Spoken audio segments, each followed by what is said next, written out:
بسم اللہ الرحمن الرحیم۔ السلام علیکم ورحمۃ اللہ۔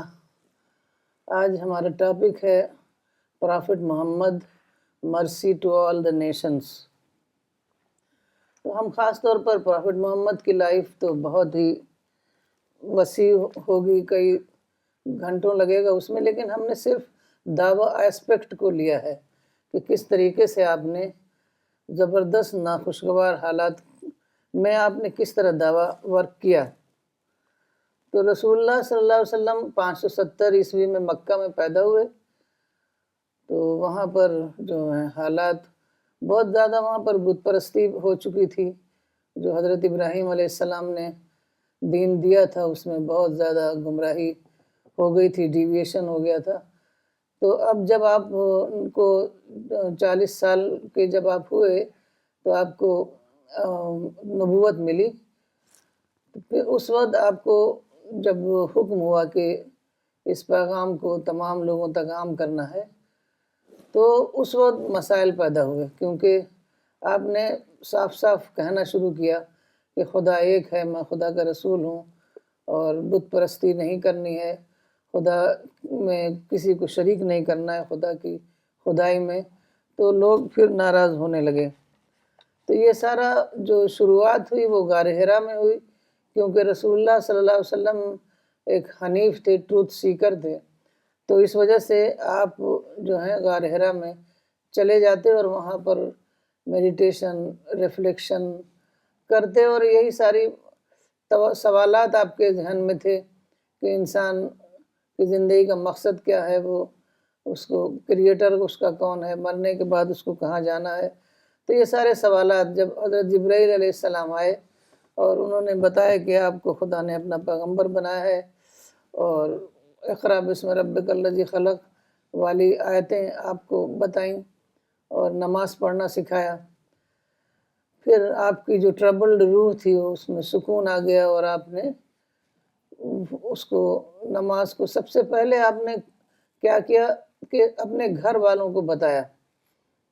سب سے پہلے حضرت خدیجہ علیہ السلام آپ کے اوپر ایمان لائیں، اس کے بعد حضرت علی جو کہ آپ کے متبنہ تھے، اور حضرت زید ابن حارثہ جو آپ کے یہاں کام کرتے تھے۔ تو یہ سب لوگ جو ہیں، تینوں لوگ اسلام لے آئے اور آپ کے ساتھ نماز پڑھنے لگے۔ اس وقت نماز کا ہی حکم ہوا تھا، تو سب آپ کے ساتھ نماز پڑھتے تھے۔ اس میں خاص طور پر یہ بات دیکھنی ہے کہ حضرت خدیجہ بھی آپ کے ساتھ اول دن سے نماز پڑھتی تھیں۔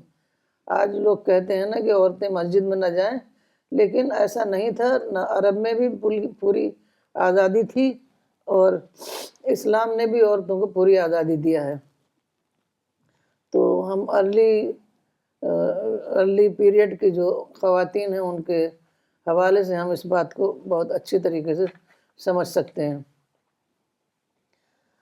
تو اس کے بعد آپ نے حضرت ابوبکر جو آپ سے بہت قریب تھے، تو آپ کے احباب میں سے تھے، تو ان کو آپ نے بتایا کہ اللہ نے مجھے رسول بنایا ہے اور یہ خدا کا میسج ہے۔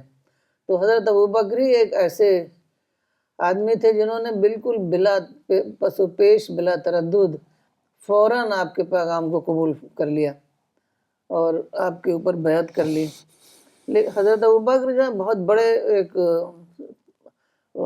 بزنس مین تھے، ان کے بہت سارے ساتھی تھے، تو انہوں نے اپنے ساتھیوں کو جو ان کے قریب تھے ان کو یہ پیغام دینا شروع کر دیا۔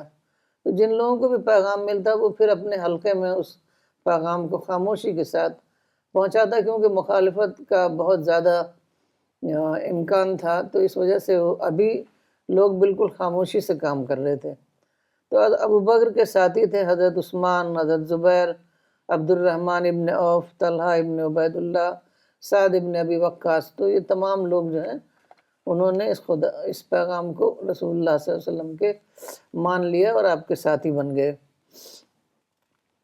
تو نماز جو ہے سب سے پہلے تو آپ گھر میں ہی نماز پڑھتے تھے، کیونکہ کعبہ میں جانا تو مخالفت کو انوائٹ کرنا تھا۔ پھر اس کے بعد چھپ چھپ کر کہیں گھاٹی میں چلے جاتے، کہیں کسی کے گھر میں خاموشی سے جا کے نماز پڑھ لیتے، اور گھر بھی بدل بدل کے پڑھتے تھے، کیونکہ اگر قریش کو پتہ چل جاتا تو وہ لوگ جو ہیں آپ کے مخالف ہو جاتے۔ پڑھنے نہیں دیتے، تو اس وجہ سے آپ ایک جگہ نماز بھی نہیں پڑھ سکتے تھے۔ تو آپ کا میسج یہی تھا کہ خدا کی وحدت، خدا ایک ہے اور خدائی میں کوئی شریک نہیں ہے، میں خدا کا رسول ہوں، اور جب تم لوگ خدا کی پرستش کرو گے اور کسی کو شریک نہیں کرو گے تو آخرت میں تمہارے لیے جنت ہے۔ تو یہی میسج ہوتا تھا، اور بالکل سادہ انداز میں۔ تو جو لوگ بہت سعید روحیں ہوتی تھیں ان کو فوراً یہ بات سمجھ میں آ جاتی تھی، لیکن ایسا تھا کہ قریش بہت ہی پاورفل ٹرائب تھا، تو اس سے لوگ ڈرتے تھے کہ ان کی مخالفت سے، اور یہ ڈرتے تھے، تو اس وجہ سے سمجھنے کے باوجود وہ اس کو ایکسیپٹ نہیں کر پاتے تھے۔ تو رسول اللہ صلی اللہ علیہ وسلم کو حکم ہوا کہ سب سے پہلے آپ جو ہیں اپنے رشتہ داروں کو پہنچائیں۔ ابھی تو اپنے گھر والوں کو پیغام پہنچایا، اس کے بعد حکم ہوا کہ اپنے قریبی رشتہ داروں کو پہنچائیں۔ تو آپ نے قریبی رشتہ داروں کو جمع کیا، تقریباً 40-50 لوگ جمع ہوئے، سب کے لیے کھانے پینے کا انتظام کیا۔ کھانے کے بعد پھر آپ نے اپنی بات کہنا چاہا، تو آپ کا سب سے بڑا مخالف آپ کا چچا ابو لہب تھا، جو کہ کسی طریقے سے کوئی بات کہنے ہی نہیں دیتا تھا، بولنے ہی نہیں دیا اس نے۔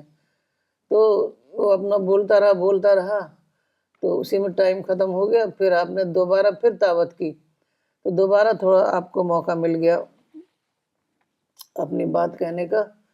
تو اس کے بعد جو ریسپانس تھا، تو صرف حضرت علی تو اس وقت صرف 10 سال کے تھے، تو حضرت علی نے کہا کہ میں آپ کے ساتھ ہوں، لیکن اب ایک 10 سالہ بچے کے ساتھ اتنے بڑا مشن جو ساری دنیا میں خدا کا پیغام پہنچانا تھا، تو وہ نہیں ہو سکتا تھا۔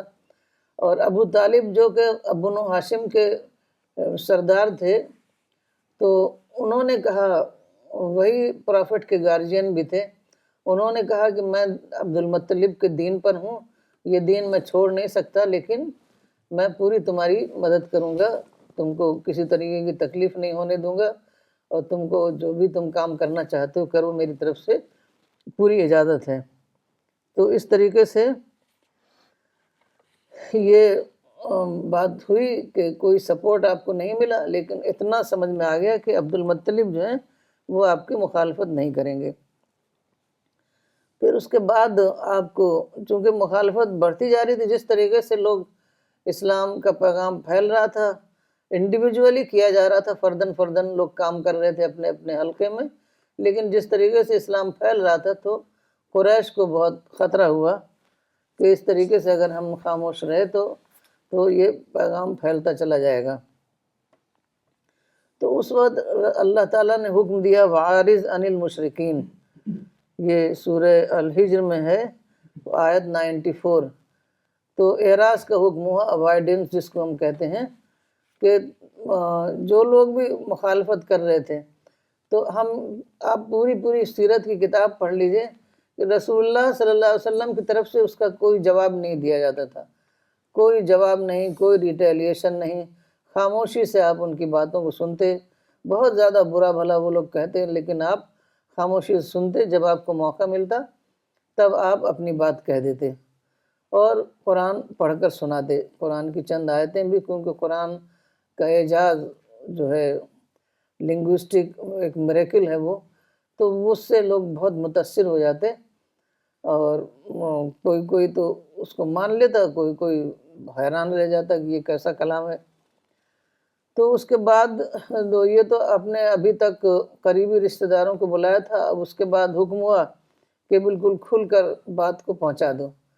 تو اس کے بعد آپ ایک وہاں پر عرب میں ایک طریقہ تھا کہ پہاڑی پر چڑھ کر جب کوئی اعلان کرنا ہوتا تھا، اب اس زمانے میں کوئی لاؤڈ اسپیکر وغیرہ تو تھا نہیں، اعلان کرنا ہوتا تھا تو ایک پہاڑی پر چڑھ کر زور سے آواز لگاتے تھے کہ اگر کوئی لشکر حملہ کرنے آ رہا ہے یا ایسا کوئی بات ہوتی تھی، کوئی بڑی خبر ہوتی تھی، تو پہاڑی پر چڑھ جاتے تھے۔ تو آپ کوہ صفا پر چڑھے اور وہاں پر آپ نے سب کو نام لے کے بلایا۔ تو جب سارے لوگ جمع ہو گئے، پھر آپ نے وہی بات کہی کہ تم سب لوگ ویسے ہی مرو گے جیسے سوتے ہو،